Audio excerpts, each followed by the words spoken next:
Hey, welcome along. It's Chris Brown from superfitbusiness.com, and I want to share a quick video with you to help enhance your selling ability.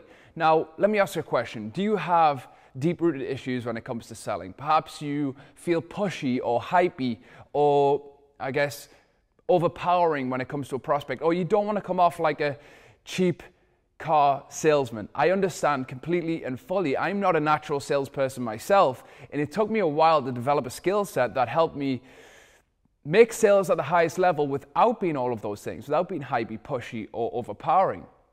And I feel there are very common mistakes that people make when they're trying to sell something that I'm going to share with you today that hopefully will help take your selling game to the next level. Number one of the biggest common things that I experience when I work with people and help them with the sales, advertising, marketing is that they try to talk more than they do listen.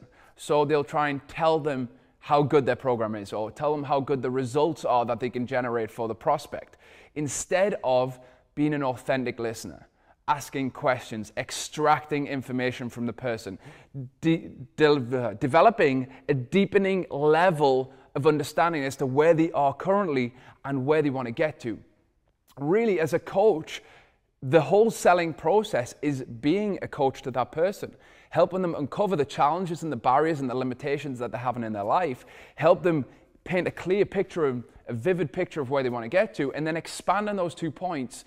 And then your product or service is the bridge between those 2 points, taking them from where they are, the frustrations, the challenges, and it's your ethical and moral duty to move that person towards where they want to get to. If you're passionate about helping people, then selling is a skill that you must master. And by selling, I want you to understand, we use a system that I teach called Easy Enrollment, and it's about moving people along a line. It's not about trying to pressure them into stuff or using high-pressure sales tactics or overcoming objections with the common objection-crushing things. The second mistake that I see people making is that they put their own intentions first rather than being there to serve the client. What do I mean by this? Well, when you're in a position when you're trying to sell something, it's often in the back of your mind thinking, I can make a sale here, or how can I close this person, or how can I get this person over the line? How can I make the sale? I want you to start thinking about the person that's sitting in front of you. How can you help this person? How can you serve this person? How can you help them to the highest level, get clarity and focus about their true current position so that they can make an informed decision? When you shift your focus from you to them, then you'll understand and see a radical difference in your communication, because now people understand that you're not there really, truly to make a sale, but you're there to help them make an informed decision. And sometimes by doing this, you end up, the whole conversation ends with no sale.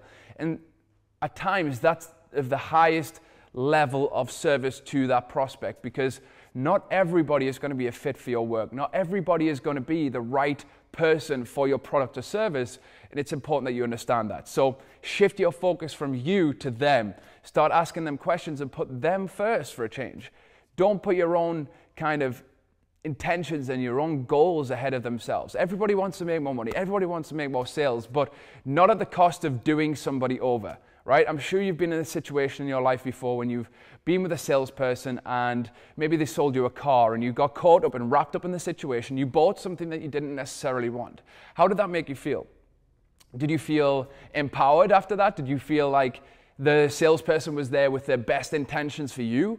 Or did you feel conned? Did you feel like you were done out of something? Did you feel like perhaps they put themselves before you? And that's what I want you to understand, is like the selling process needs to be a very, very, very positive experience for the prospect. Because remember, when you make the sale, that's not just the initial step that you take. It's like you have to have a higher purpose, a higher goal than that. You want that experience to be nice so that you can continue that relationship with the person long term. Isn't it true that the most money in business is made not through the first sale, but the second, third, fourth, fifth, sixth, seventh, and beyond? It's far easier to have one client that you make a sale to and you work with, as opposed to making multiple sales over and over again with new prospects, having to sell things over and over again. Make the sale cemented in the first time and make it the best that you possibly can. Put their intentions before your own, and you will cement a long-term relationship. I always have this phrase that I told my coaching students about, and it's not about closing a deal or not about closing the sale, but it's about opening a relationship. And if you can have that in your heart as you're selling, then you'll make a huge difference to the relationships that you harness and develop. Finally, I feel like in the selling process that people can get a little bit nervous about it. And one of the mistakes that they do is like they do things that they wouldn't necessarily do outside of a selling situation. They discount their services, or they are embarrassed about charging what they believe they're worth. And it really does yourself and the prospect out of it does a disservice to yourself and the prospect, for the simple fact that if you're worth what you charge, then charge what you're worth. Obviously, if you can't get that person results and you can't help them move forward, then do not charge the level that somebody could get them results for, right? Like, don't be 2, 3, 4, 5 times more expensive than somebody else, but yet you can't deliver that service. Charge what you're worth. Charge for the results that you generate. And if you truly believe something is worth the price and the investment that you ask for, then follow through with that, because the commitment of the client and your certainty, your level of certainty in your heart that your product and service will help transform their life, that will make all of the difference. But if you discount your service before they even come up with any kind of objection, then you're already telling the prospect unconsciously that you don't believe you're worth what you say you're worth. Does that make sense? Hopefully it does, because honestly, certainty is one of the most influential things and most persuading things that you could do in any sales situation. So having certainty and confidence that you can get that client from here to here is the important thing. Not just discounting your services in order to push them over the line. You want to work with people who want to work with you at your investment level and what you believe you're worth it for the service that you're providing. Okay, guys, so hopefully this quick video on selling has helped you kind of change your mindset around it a little bit. I know a lot of people struggle with it, and I want you to understand that these commonalities that are present between people who are selling are just the simple tweaks that you can make immediately like this, and you will see differences in your selling approach.